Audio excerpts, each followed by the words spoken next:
Okay, cool. Well, welcome everyone to Woven Church. We are glad for all of you who are here today, suffering in this very, very warm room. And all of you who have been here before, but for those of you online who may not know, you are welcome here no matter what, regardless of your socioeconomic status, your gender identity, regardless of whether you have a good relationship with your family or you don't have a good relationship with your family. You are wanted, you are seen, you are valued here. And we're so glad you're here. And happy Pride Month to everyone, which is exciting for a Sunday of Pride. And so in celebration of that, Mattie and I, who both love the book Heartstopper, we are going to do a sacred time where we're going to do a ancient spiritual practice called Lectio Divina. I fear some feedback. Where we're going to walk people through a 4-step process, which is what's literally happening in this section of the text. We're going to think allegorically, so we're going to think of other more religious stories, songs, poetry, whatever can come to our mind, what this text says to us about our personal lives and what we feel like it calls us to. So Mattie and I are going to kind of guide through it, but any of you can jump in if you want to. Absolutely not obligated, but just so we know. So I'm going to start reading it, and then I'm going to let Mattie tell us what's literally happening. This is always the hardest part, is like holding it. Oh. You really want to? Yeah. I know I've been unsure about it for a while, but I'm definitely bisexual, and I don't want to have to creep around pretending we're just friends. I'm not saying I want to make some sort of public announcement, but I want to tell the people I care about, and I want you to be able to tell people too. So, Mattie, what is literally happening in this section? So in this section is an interaction between the two characters here, Charlie and Nick. Nick is the one who said, I'm definitely bisexual. And it's a significant moment, I think, for him, because up until this point in the story, he had thought he was straight his whole life.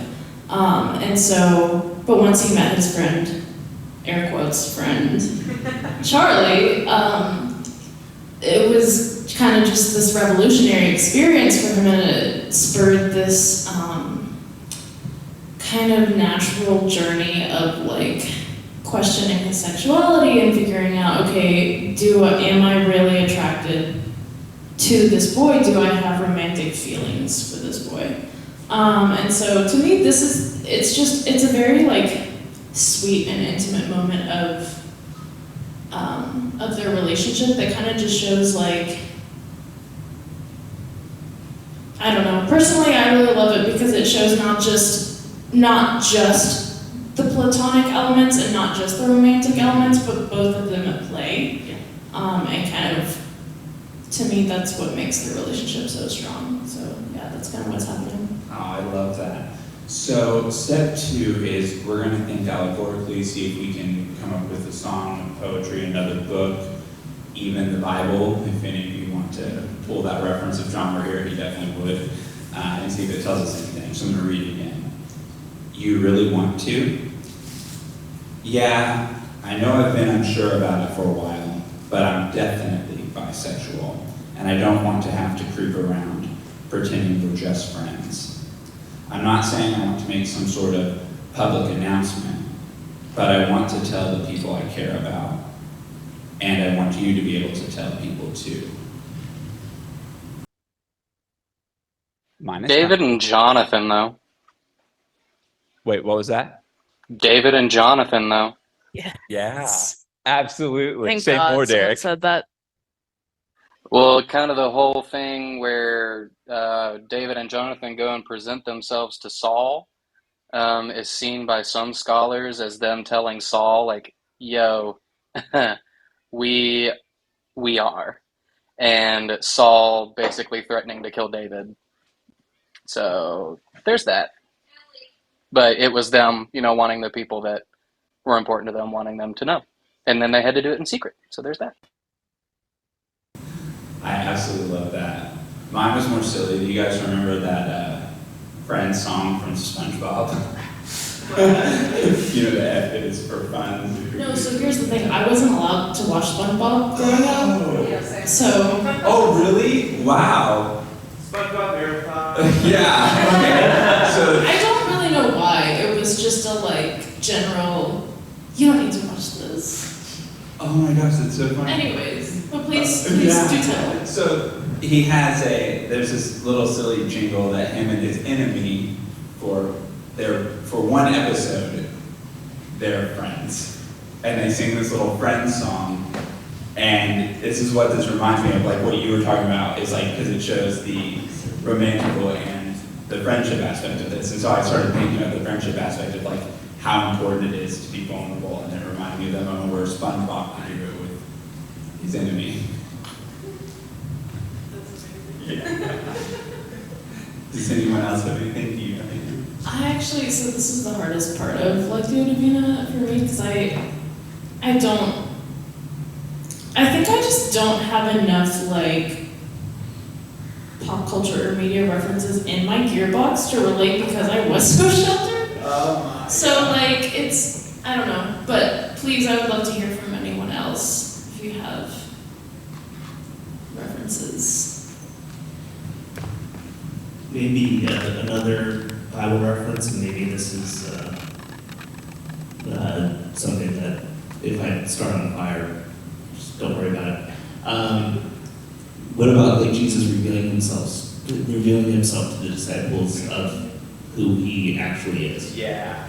So and going and revealing himself to his friends, his closest followers first, before revealing himself within the temple and everything. Yeah, that is so good. There is something about being seen and heard that really makes us connect as humans. You know, we're neurobiologically hardwired for human connection. So I like that. Derek, I love that your dog is there. Anyone else? Before we move on, no pressure. Cool, so I'm gonna read it a third time. This time we're gonna see what it says about our personal lives. You really want to? Yeah, I know I've been unsure about it for a while, but I'm definitely bisexual. And I don't want to have to creep around pretending we're just friends. I'm not saying I want to make some sort of public announcement, but I want to tell people I care, tell the people I care about, and I want you to be able to tell people too. For me, almost immediately as a millennial and as a queer person, it's not safe. It wasn't safe to talk about it at all. So I had a very F you approach. No one needed to know. I kept it private. But what I didn't realize was a lot of us were doing that. So we weren't talking about it. We would say it, or we would have to say that stupid, we're free from it, or whatever that happened in the thousands when I went to college. And when we're not, so we don't need to be, because who we are is enough. But I really love this moment because being able to tell one person is so important. And having one person that sees you and knows you is so important. Mine relates in a really interesting, roundabout way to yours, but I want to hear from anyone else. Does anyone else have personal kind of connections or revelations to this passage? I think for me, I've had relationships where there's unspoken things, oh, we don't talk about that, or we don't talk about that. And when the more those build up, the less you can really have a real relationship. And the less it's, I don't know, actually there. That is so good. For me, that just honestly sounds and feels more like a wish than anything. Because I've come close to being in a relationship with a bisexual man, and he wasn't able to say that, like, yeah, no, I want the people closest to me to know, and I want you to be able to tell others, like, that was not an option. And yeah, so like that just sounds like my dream. Wow. I bet many of us would agree with you. I mean, most of my life, that was my wish. I wish I could just tell someone, and I wish I could just say, this is who I am, and I don't have to have some but or some caveat with it. Yeah, so I actually relate to that really hard. So my personal, me personally, like, I can kind of relate both of the relationships I've been in to this passage, because the first one was with a girl who I had been friends with for a while before we started dating-ish, kind of figuring things out. And she was very much like, it's not that she didn't want to be in a relationship or that she didn't have feelings for me, but she was very afraid of being public about it. And it was also due to the factor that we were both at a Christian school at the time. And we were afraid of the outcomes of that. But she was very, very cautious about, like, how it appeared to other people, how it presented, what it could be seen as. It was always just, and I think she was definitely more afraid of it in her own life because she was bisexual, or she is bisexual, and she didn't know if that's even what she wanted to end up with. And so there was always that kind of fear of being seen for her that I completely understood, and it's absolutely valid, but it felt a little painful for me to be with for a while, because it was like, I was finally at the point where I was like, I don't care, just F it, like, I'm gonna be who I am. And so having to kind of compromise for her was difficult. And then the next relationship I was in was with a person who was much more comfortable and confident with themselves and had already kind of figured that out for herself.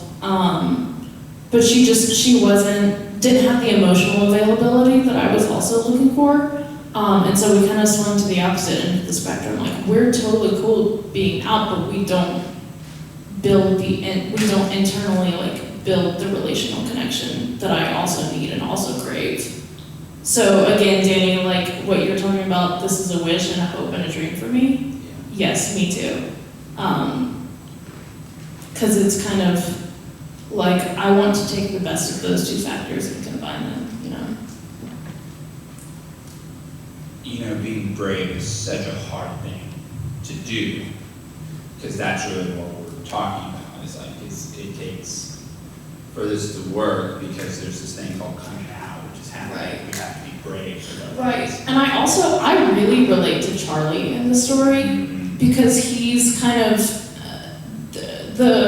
the rest of the story kind of like gives a background on him, he's very like unsure and nervous of himself, and isn't sure in what he fully deserves and is worth, basically. And I really relate to that, because in each of the relationships that I've been in, I've caught myself kind of in this thinking of like, well, am I really worth someone taking the step and being brave and coming out like that? Am I worth having that? Is it worth, like, am I worth asking for that?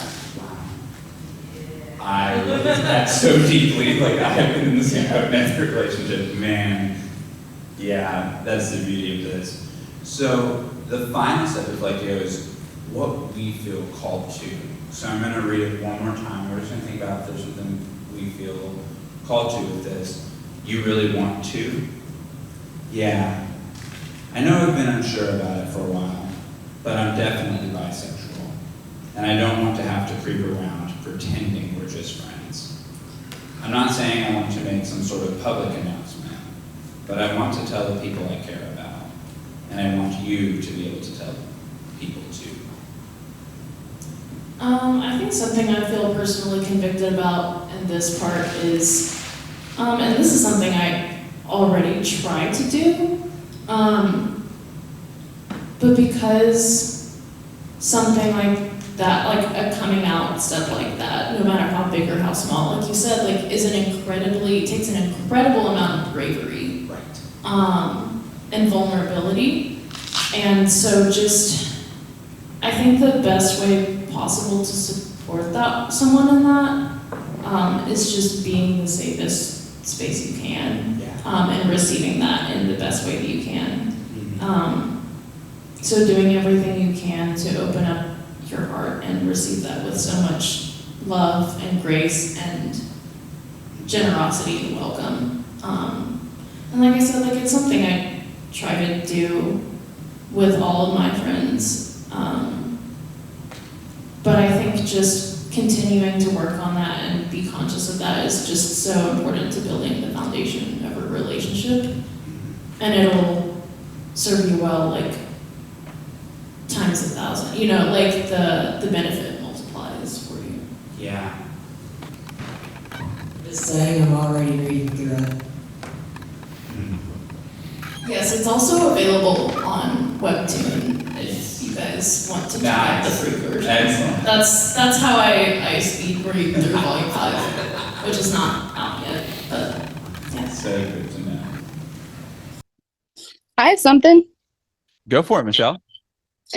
I think just for me to know how to, especially like in this extremely busy season I'm in, how to say both what I need. Just as Mattie was talking just now, I was just thinking about how that's like how to ask for what you need and try to give space for what somebody else needs. And I don't know if I've been doing it well necessarily, but I've just started seeing this guy and I really like him, but who knows if he'll go anywhere. But I think for me to voice my concerns, like, because I think whenever, especially like in romantic relationships are different than like friendships, I feel a lot more fear about like, will this part of me be cared for? Will I get this thing I need in a relationship? Will I get that thing? And I'm trying to like give myself to validate my emotions and still recognize like it's really early with this guy, who even knows, and at the same time like I don't need to get all of my ducks in a row, and also like I don't need that with my friends either. Like I don't need to like sit down and have a conversation day one. These are the things I'm going to need from you, and I need you to show it in these ways. And I think how to give space for when somebody is expressing to me something they need, and then not to like cut that off, but to make space for them and not freak out about what that could mean for me. I don't know. I'm verbally processing right now, so who knows? But that's just what I'm thinking. I love that because it's like the process you're in is like the beauty of where we read was like the culmination of almost 2 volumes of processing and figuring things out, because you have to start somewhere. And so that's so beautiful. Anyone else? I think what I see in this is the importance of story, because for the first time in my life, I'm in a community of people, and most of you don't know what I've been through and what I've gone through, and so I kind of feel called to be more brave about that, because it's hard. And there's probably a lot shared outside of the trauma, but just there's something incredible about not being alone in struggles and hardships. Yeah, no, that's completely valid, because like I know especially the first few steps of vulnerability are always the scariest, because it's like you kind of find yourself in this place of I don't really know if anyone else can relate to what I've been through, and what's going to happen if they don't, and what's going to happen kind of if no one understands or no one gets me. And so it's kind of this like it's like you're on the edge of a leap of faith, kind of. And so that experience is incredibly valid and extremely, like, I understand it. Yeah. So how we're going to end this time is, instead of doing like a prayer, we're going to offer a blessing. And since there's only 2 characters, I'm going to kind of do it for both, because many of us, as Mattie alluded to, Charlie can look there, and many people are in that process of figuring it out. And so there's a blessing for both. And then after I offer that blessing, we're going to pass it to Derek, who's going to talk to us via Zoom. So I offer a blessing for the people who are in the spot where Nick is in, where he's literally just figuring everything out. And the beautiful part is he's figuring it out. The hard part is there's a next day. And so I just offer a blessing to the world, people who are figuring it out and have to go into the next day, because it's not easy. And it's not always met with warm fuzzies. And for the blessing of people like Charlie, who try to hold too much for someone at their own, to their own peril, and to their hurt. Yeah. And so a blessing out there for people to hold only their space and what they can emotionally capacity. Amen. Take it away, Derek. Hey, sorry, I'm moving around very slowly, and also Rue just laughed for the first time, so we're kind of freaking out in the background a little bit. But could you all turn that HD cam like around so I could see people? Is that possible? Hello. So just so y'all know, I am running on coffee and painkillers. So if I, kind of waver or say something that doesn't make sense or space out or something, that's where we are. So, but happy Pride. I love that I get to start Pride Month out because I get to actually talk 2 weeks out of this month, which is going to be really cool for me. But basically, Logan and Mattie kind of opened up that can of worms for me, because I don't know if I've actually like said it in church before. Like, it's known, but I am bisexual. I'm in a heteronormative marriage, but I basically came to terms with being bisexual while I was married, while I was already married. But I'm going to talk a little bit about that in a minute, but I just wanted today to kind of tell you all about how that kind of not influences my life, but just kind of is a part of me, and kind of how I came out of thinking that, try to figure out how to say it, coming out of thinking that I was somehow like really I was a bad husband for being bi, or a bad boyfriend, or a bad whatever, bad pastor, because I think a lot of the religious trauma that a lot of us came from was like, if we have this part of us, somehow that part of us is going to be the thing that f's everything up, so I'll just start off with kind of like how the history of it. I've always been kind of more of an emotionally driven person. If we're talking about like masculine versus feminine versus all the BS gender norms and all that kind of stuff, I have always been told, and I can't count on one hand how many times I've been told, you walk and act and seem pretty gay. Like, just story of my life since I've been existing, that's been something that people have said to me. So like, I have a lot of imposter syndrome sometimes because of that, because of those, gender specific things. Like, I love opera. It's my favorite type of music. I was in musical theater for a very long time and wanted that to be basically my career. I love music, all that kind of stuff. Sad movies, blah, blah, blah, blah, blah. None of that means that you're bi if you like those things. But it was one of those kind of like imposter syndrome things that I had. But I always kind of lied to myself because of that, saying that I wasn't. Um, but I also lied to myself thinking that I had been like genuinely healed by God of my attraction to men, all while knowing that I was lying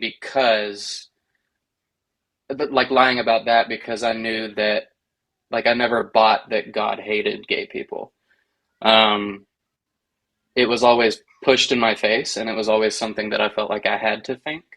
But in reality, like, there was never a moment where I didn't think, like, either God doesn't hate gay people or God doesn't exist. Like, it's an either or thing for me. And I decided to forget the lie and not lie to myself anymore about being bi just because I had sexual trauma. And so that's one big thing that I tried to get out of my head super quickly. And it was actually one of my testimony tools when I was lying to myself, was I would tell youth kids that, you know, if you have these feelings, do you have anything that happened to you in your past and all this other stuff? And for anyone who's ever heard that, I want to apologize for anyone who's ever told you something like that. But moving on to kind of where I am now, I'm in a heterosexual marriage. Came to terms with being bi while I was married, but I wouldn't change anything about who I'm with or who my partner is. Miranda is absolutely one of the most incredible people. And being married to a woman and being bi is basically being able to be a husband, but also a gay best friend. Like, it's one of the best things in the world, because we're still like working some things out, and it mostly to like trust things. But uh, when we like when we watch movies and like TV shows, we basically just get to talk about like who we think is cute and stuff. And we more than often disagree with each other, but we agree wholeheartedly that Robert Pattinson is who God created as the greatest and most beautiful man that has ever existed. So we do agree on that. But but when it comes to like the trust and stuff, we have had to have conversations about, like um, fear of, where just, and I don't want to speak to her fears because it's hers, but just different stuff about trust and different things about how we needed to work out, like, because she was right beside me when I was finding these things out or accepting these things about myself. It was really important that we talked about things and that she shared what she was thinking alongside of me, because it helped me to know that she trusted me with that, even if, this was a part of me that was coming up. But thankfully, you all know Miranda. Those of you in the room who've known her, talked to her, whatever, she is literally the most incredible person that exists. But when it comes to being a dad and being bi, um, nothing is more clear to me than loving my kids for who they are now and not loving them for who they're going to be. And that's been a really big thing that I've been trying to like think about, particularly with the past couple of weeks, where I've caught myself saying, man, I can't wait until Ellie's not sick anymore, because then we might have a quiet moment in the house. Or I can't wait until Rue goes to sleep, because then we can finally find some rest. Those aren't bad things to think, but when I think about them, it's more so out of like the selfishness of just wanting to be able to have rest, rather than saying, how can I love my kid in this moment when they're crying? Or how can I love my kid in this moment just where they are right now?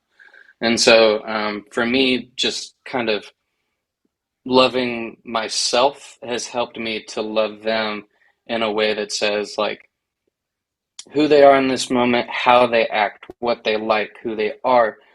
Um, those things are more important than what they're going to be. So I need to just leave their growth to be their growth and just be beside them in it and guide them in it, but also not restrict it to a certain type of growth.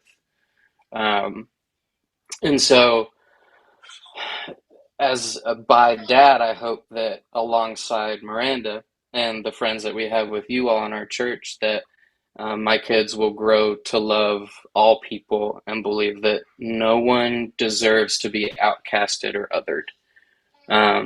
And that I hope whoever they become is so normalized by the time that they're figuring these things out that they don't even have to feel like they have to have a come to Jesus moment reveal like a lot of us did. Like, not that we don't celebrate that, but that it's so normal that, you know, Ellie or Rue could come home and be like, hey, there's this girl that I really like at school, and it not be like a, but more of just like a, oh, okay, what's her name? What's she like? Blah, blah, blah. And just like anything else. That's kind of my dream of when they grow up. But lastly, I just want to talk about what being a bi pastor is like, because I have been stepped on so many times in ministry before my most previous one before this church. It was really weird to go from being kicked out or outcasted or whatever for what I believed. And the first time that I ever felt like I was outcasted or booted out because of who I was when I had a really good setup. I was a worship leader at a church that loved us. We were thinking about raising our kids in the area that it was in. But then I said something to the tune of, I affirm all people. And this was in front of the whole staff. And the pastor kind of felt like he had to like wiggle around it and be like, oh, he affirms people, but he doesn't affirm their sin. Or he affirms blah, blah, blah, but all that kind of crap. But it led to a point where there was a guy that came and led worship with me at this church. A woman at the church basically marched into the pastor's office and demanded that she speak to me and him, and she proceeded to say, I'm not trying to be judgmental, but the guy that Derek let lead worship, I think he might be gay. And sorry, that was a cat. And basically they gave me the ultimatum of either you believe what you believe and you no longer be a worship leader of our church. You can still be a member though, as long as you're not in leadership, you know, fine. Or if you agree with our stance, in the next 2 weeks, we'll make you the full-time worship pastor. And so there was this thing that happened in my mind that it was the first time that I ever had to be like, am I doing this for the paycheck?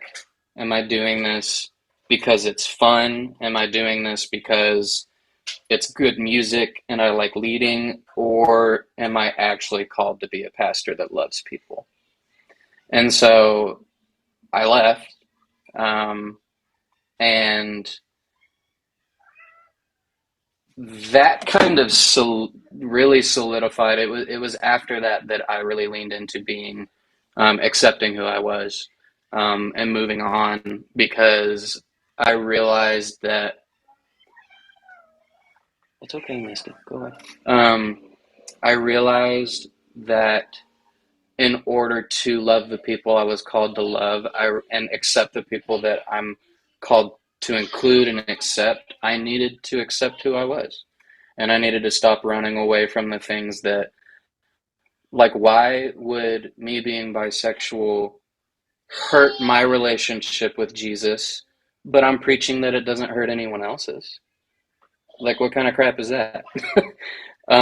So basically, I when we started this church, I really just wanted it to be a place where um,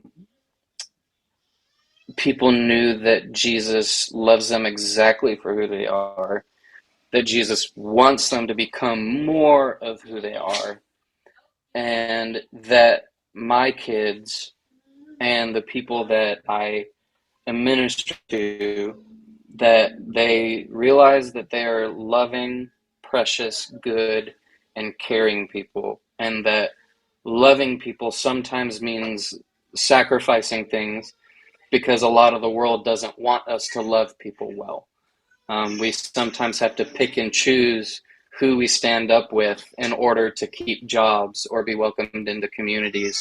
And that's not supposed to be the way that Jesus works. It's not supposed to be you pick these people to love and you shun these other people so that you can find the right community to be a part of, because that it just doesn't make any sense that that would be the way that it works. So all in all, I my hope is that just as Jesus has accepted me before, during, and after my journey through figuring out my sexuality, I can be confident that he's doing the same with everyone else. So I can't lose hope that, you know, the most hateful person that I know, or the pastors that, you know, did what they did to me, or the people that took advantage of me, that they can still find their way towards a more loving and good God, because I did.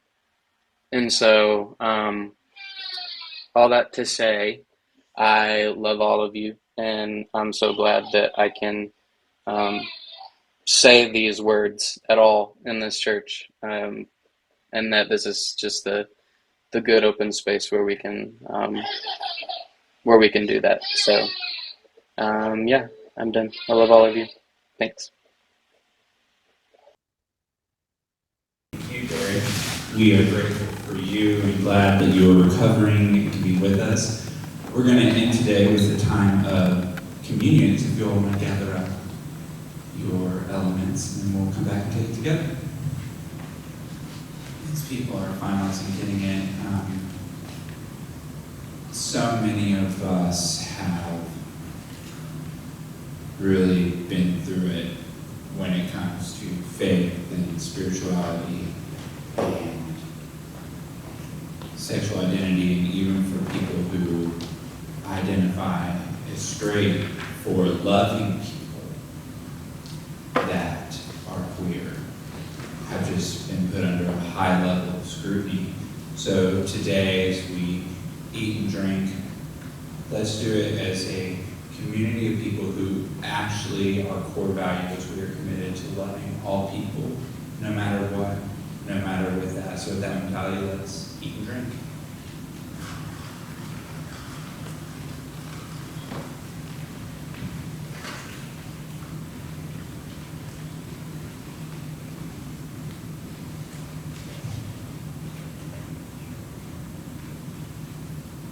And so today, Jesus, with that mentality, would you bless every person in here?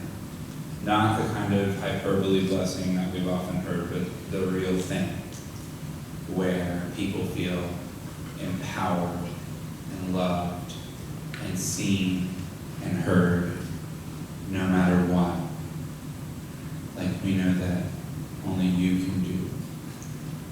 So we love you. I thank you so much for every single person here and for the impact they have on my life and into the community around us. Amen. So that concludes our service today. On the front of announcements, Wednesday dinners are back this week. Thank you, Matt and Carly, for hosting this Wednesday. Details will be coming to follow. And I have an another, announcement whenever you are done. yeah, go ahead. Go ahead. Yeah. So we have never touched on the subject, but this year we thought that it would be a thing.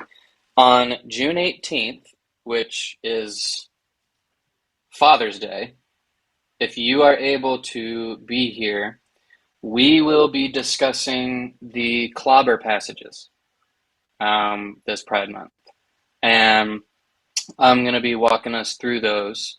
So if you have, I'm not saying that what I have to say will be right or good or whatever, but if you have anyone who's trying to like explore these things and just needs like the inroad to either accepting who they are or accepting who you are or whatever, and they're looking and trying to figure things out, I would love for you all to invite them that week.